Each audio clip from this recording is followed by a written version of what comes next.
Hello students, we are going to have presentation on population dividend, a comparative study of status of India and China.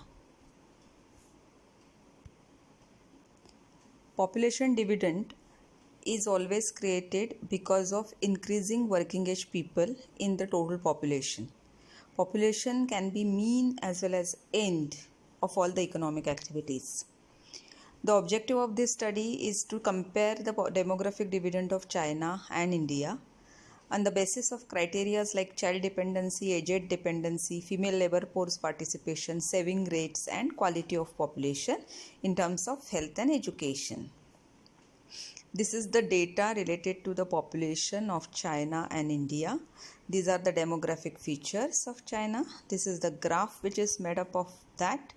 Here we could able to see the birth rate. The birth rate of both China and India is falling down, but China's birth rate is falling down much more. There is trend of death rate which is rising in case of China than that of India. Impact of demographic dividend can be seen on economic development. It always help in increasing the saving due to the low dependency of the population.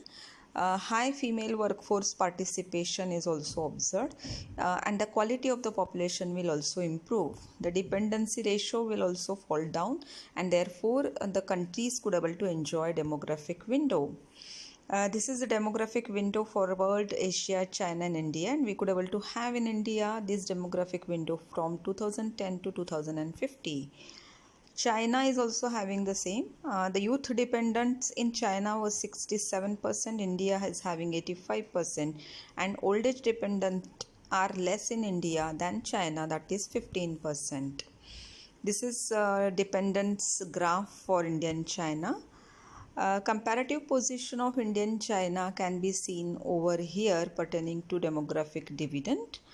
And it is clear that the saving rate in China is much more than that of India over the years.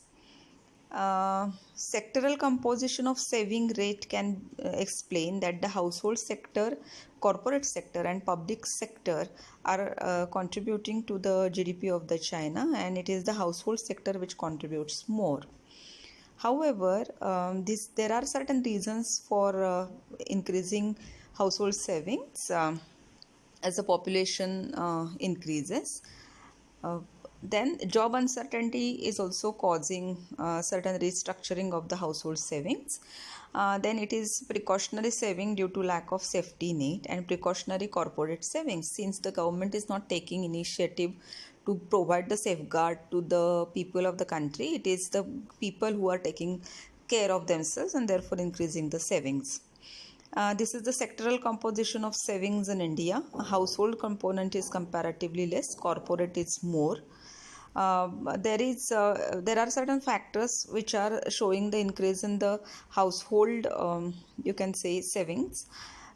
Increase in the working population, which has resulted in high household savings. Then widespread financial institutions, increase in corporate savings due to liberalization and FDIs, and increase in the public sector savings too. Comparative position of China and India pertaining to the savings says that China is much ahead, and what we need to have in India is to control inflation. Female workforce participation is also less in India. It is just 34.2% and 68.9% in China. What is essential is to provide education and skill, encourage non-discriminating environment, and effective implementation of legislative provisions. Education is another parameter where also China takes lead. Health is another parameter. So we can conclude that demographic change does not occur spontaneously, nor do countries reap its benefits automatically. At present, China is superior to India, but in future, India will gain due to the large span of demographic window. Therefore, sincere and timely efforts are required to improve the conditions that are prevailing in India, and then only we could able to get the benefits of demographic dividend. Thank you.